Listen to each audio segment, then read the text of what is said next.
Hi everyone, this is Nagaraju and welcome to my channel. ఈరోజు ఈ వీడియోలో ఏంటంటే తెలంగాణలో చాలా రోజుల నుంచి చాలామంది వెయిట్ చేస్తున్నారు కొత్త రేషన్ కార్డు కోసం అప్లై చేసుకోవడానికి లేదా మార్పులు చేర్పులు చేసుకోవడానికి.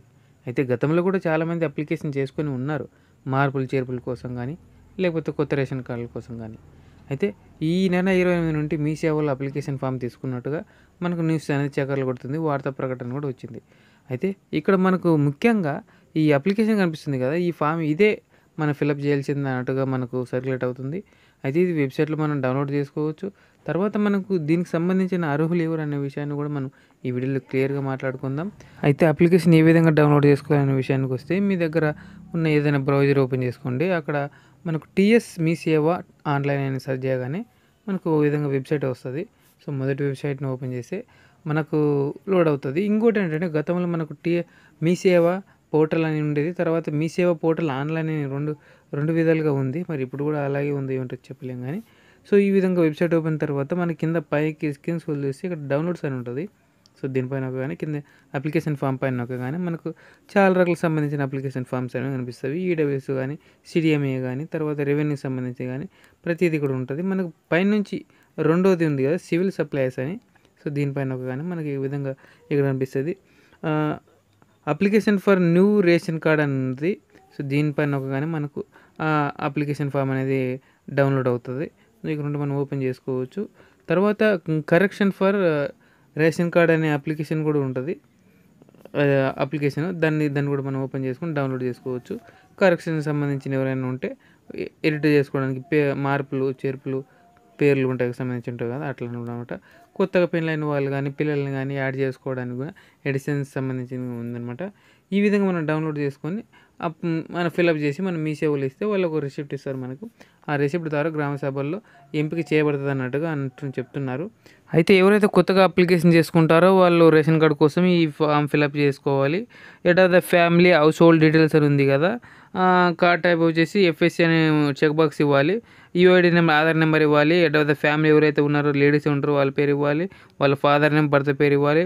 జెండర్ అనేది చెక్ బాక్స్ ఉంది కదా, ఫీమేల్ అని టిక్ మార్క్ ఇవ్వాలి. ఏజ్ అనేది రాయాలి. రిలీజన్ మతం సంబంధించి రాయాలి.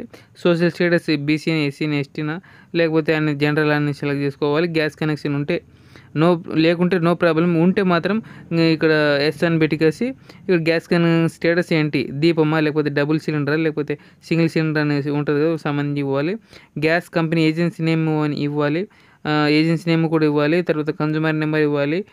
రెసిడెంట్ డీటెయిల్స్ మనం ఉండే ప్రాంతం యొక్క డీటెయిల్స్ ఇవ్వాలన్నమాట. విలేజు, మండలము, డిస్టిక్ సంబంధించి ఇవ్వాలన్నమాట. తర్వాత పిన్ కోడ్ నెంబర్ కూడా ఇవ్వాలి. ఎఫ్ఎస్సి శాంపుల్ నెంబర్ ఉంది కదా, food security card ration shop ఉంటుంది, ఖచ్చితంగా షాప్ నెంబర్ దగ్గరలో ఉన్నది ఇవ్వాలి. ఎస్కేఎస్ ఫామ్ నెంబర్ అంటే సమగ్ర కుటుంబ సర్వే నెంబర్ ఉంటుంది కదా, దీనికి సంబంధించి ఇవ్వాలన్నమాట. తర్వాత add member details including head of the family అని ఉంది. హెడ్ ఆఫ్ ద ఫ్యామిలీ ఎవరైతే ఉందో వాళ్ళకి సంబంధించి డీటెయిల్స్ ఇవ్వాలి. ఆధార్ నెంబర్ ఇవ్వాలి. తర్వాత ఎన్రోల్మెంట్ నెంబర్ ఇవ్వాలి. ఆధార్ కార్డ్ మీదనే ఉంటుంది అది కూడా. మెంబర్ నేమ్ అనేది ఇవ్వాలి.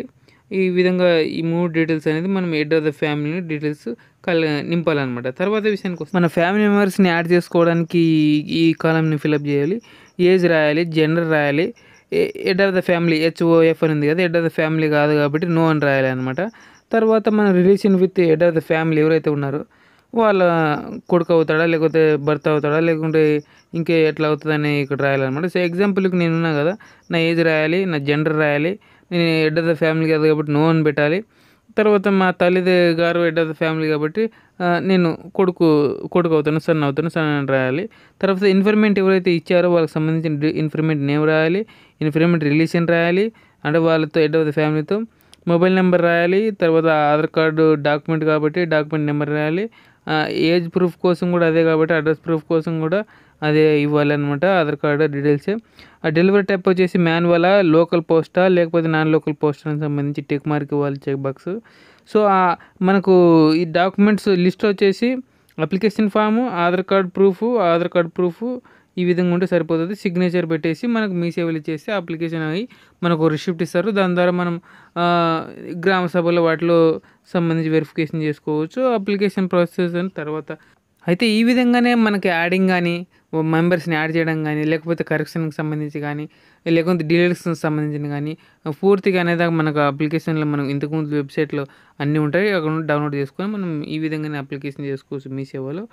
అయితే మనకి చాలా రోజుల నుంచి మనకు వాట్సాప్‌లో వాటిలో ఈ న్యూస్ అనేది సర్క్యులేట్ అవుతుంది.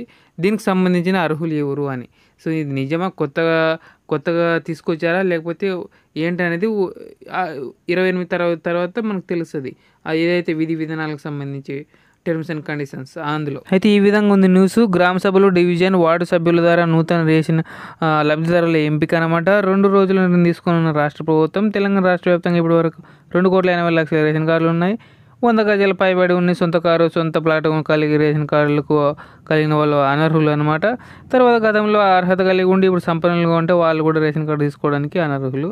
ప్రభుత్వ ఉద్యోగం, లాయరు, డాక్టర్కు సంబంధించి కొన్ని రంగాలకు సంబంధించి రేషన్ కార్డులు జారీ ఉండదు. ట్యాక్సులు చెల్లించే వాళ్ళు కూడా రేషన్ కార్డు ఉండదన్నమాట.